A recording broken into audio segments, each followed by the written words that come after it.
From shootings to bombings, lawyers for alleged Boston bomber Dzhokhar Tsarnaev say that the FBI had numerous contacts with their client's older brother, Tamerlan.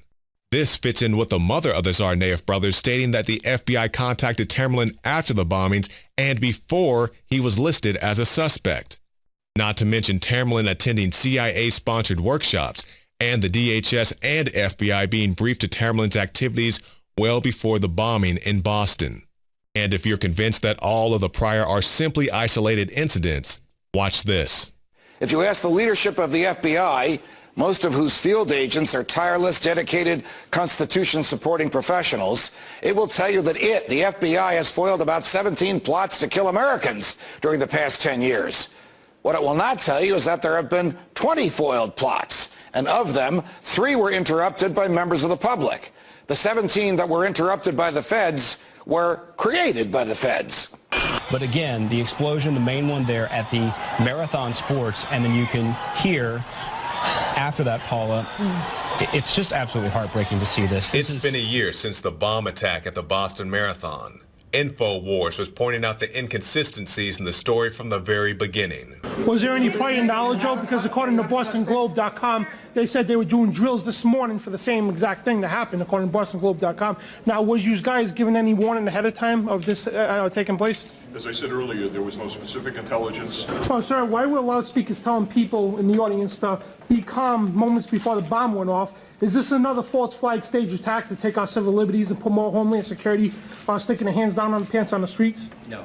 And it wasn't just the Boston Globe who reported the drills. There was dogs with their handlers going around sniffing for explosives, and we were told on a loud announcement that we shouldn't be concerned. This was just a drill. So maybe it was just a drill. But I've just never seen a drill like that. The most show of force that a track coach has seen in a lifetime of marathons. This brings up questions of prior knowledge. And on the subject of prior knowledge, we found out that the CIA, FBI, and DHS knew of Tamerlan Tsarnaev before the bombing.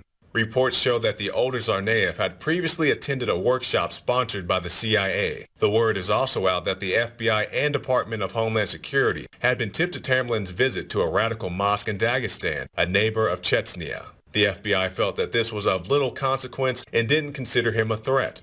Also, the suspect's uncle Ruslan, who quickly distanced himself from his nephews, worked for USAID. As the article points out, the U.S. Agency for International Development is an agency used by the U.S. government to operate humanitarian NGOs instrumental in running color revolutions in former Soviet states.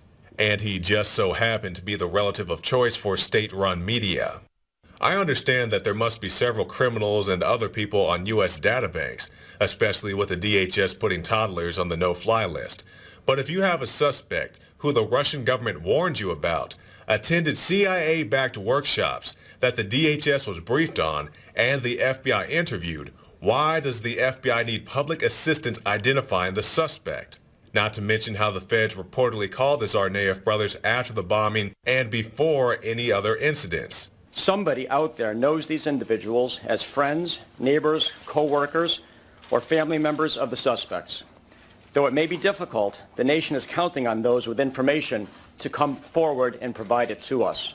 Did you ask any of your co-workers their agents? Aside from stonewalling InfoWars reporter Dan Badandi, goons got in his face for dare asking real questions. Are both suspects seen planting these devices at the finish line of the Boston Marathon? No. The only one who was observed planting what we believe to be the device is suspect number 2 with a white cap. Let's talk about those photos. There was bomb drills Monday morning. We got photographs on Infowars.com, folks, of contracts. Next question, please. Dzohar's white or gray backpack with the black stripes is clearly not the black backpack with the white or gray stripes that exploded. In fact, the bags are the exact opposite. The only official photos that should be officially relied upon in this investigation are those you see before you today. So what's the possible explanation for these bizarro backpacks? And you're carrying a backpack. You have one here. This is a white color, nylon backpack. Like number 2 had. Yeah. And then it's easy enough for you to go ahead and take out the actual device that may house the weapon. There's one theory. Doubt of the official story could easily have been squashed by releasing footage of the bomb being placed. Footage that even Governor Deval Patrick hasn't seen. Well, the videotape is not something I've seen. It's been described to me, but it does seem to be pretty clear that this suspect took the backpack off, put it down. And that brings up another piece of questionable footage. Who was the naked man? InfoWars reporter David Knight contacted Moret Tsarnaev, the aunt of the suspects, who identified the stripped man as her nephew Tamerlan. Hello. Hello, is this Moret Tsarnaev? Yes, speaking. Hi, my name is David Knight. I'm with Infowars.com. It's Alex Jones's operation. Have you heard of us? Yes, I've heard of you. Yes. And we would very much like to do an interview with you. Would that be possible? Since I have seen the material that you presented for the public before about these bombings, even before the names of our boys were put out there, I was following you, from the very beginning. Okay. I don't know. I have trust in that information. I have trust in you, and I would like to have my word said. Good. Especially in the part when the guy that was taken into custody by police, then given over to FBI. You know who I'm talking about? That clip. Yes. A naked guy. Yes. I have to publicly state that I confirm and identify this person as my nephew, Tamerlan Tsarnaev. Moret's revelation has been widely ignored by the media. The outlets that did pick up the naked man's arrest quickly wrote him off as somebody who was not really a suspect in the first place. Before we go any further, let's talk about what the brothers allegedly did after the bombing, aside from reportedly talking to the FBI as we mentioned earlier. The story goes that the two had a seemingly normal life. Jahar went back to school, but after being named suspects, the brothers went on the run and allegedly killed an MIT officer to get his gun, thus the story goes. To date, there is no DNA evidence or public photographic evidence that the brothers actually killed the officer in his patrol car. And just like with the placing of the bomb, the authorities want you to believe in footage that they refuse to show you. So where did this story come from? It's a theory that the brothers wanted a gun and targeted someone who would have one. But whoever killed Officer Collier didn't bother to take his weapon. Now let me be very clear, this is in no way to tarnish the image of the slain officer. All due respect to him and his family. I'm simply pointing out how hearsay surrounding his death is now considered gospel. But what about the carjacking victim? Didn't the brothers confess to him? Well, there are conflicting narratives concerning that too. Briefly, the carjacking victim known as Danny reported a movie-like escape from the Tsarnaev brothers. But before he got away, Danny says Tamerlan confessed to killing the MIT officer as well as a role in the bombing. Contrast that with an earlier interview where Danny says Tamerlan mentioned the bombing but said nothing of the MIT shooting. Draw your own conclusion there. Oh, and the 7-Eleven robbery that took place, that wasn't the Tsarnaev brothers.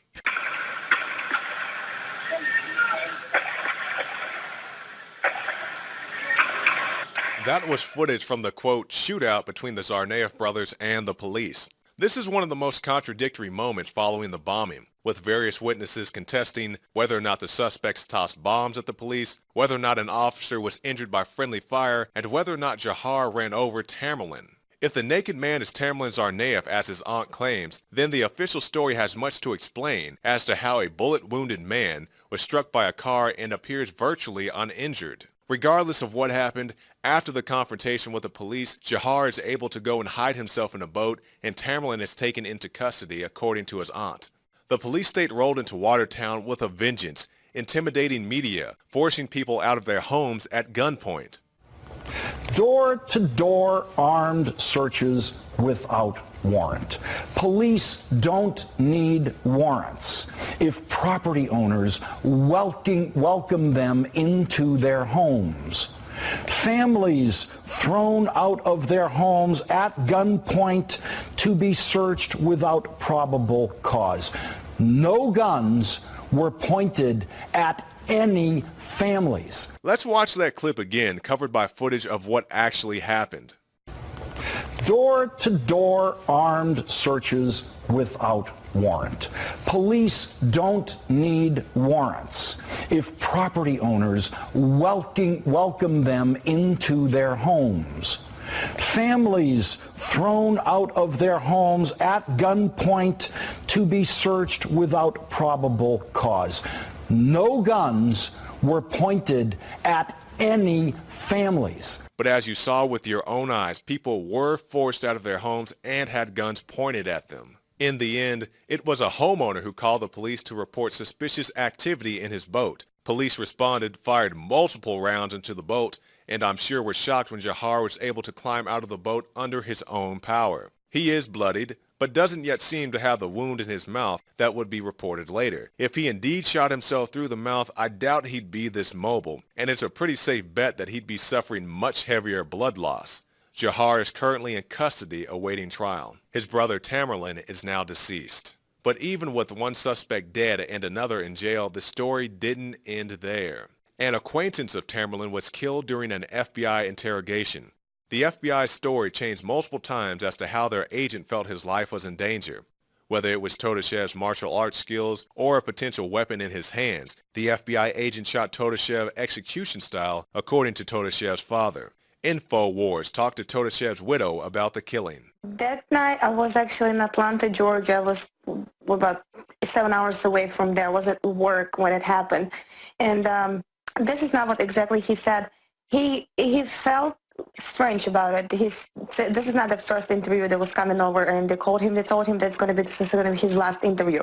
The agents from Boston, they come in to speak with him, and he said, "You guys, I'm just tired of coming to your office. If you want to speak with me, you can come to my house." And he said that if anything happens to me, just say don't be quiet. Just say what happened to me if anything happens.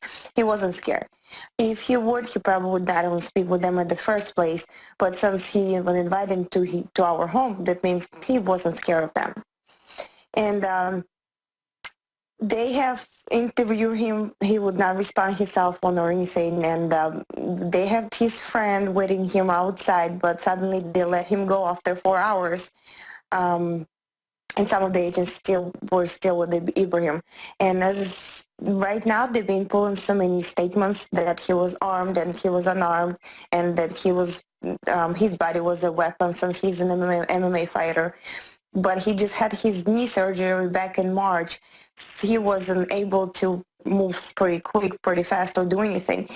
And after already all that happened, when we was able to enter the house, he had 7 shots. One was in the back of the head, and it has nothing to do with him start attacking them as they said. They come in with the knife, with the blade, with the broom, with the swords. I think they came with the 5 different statements.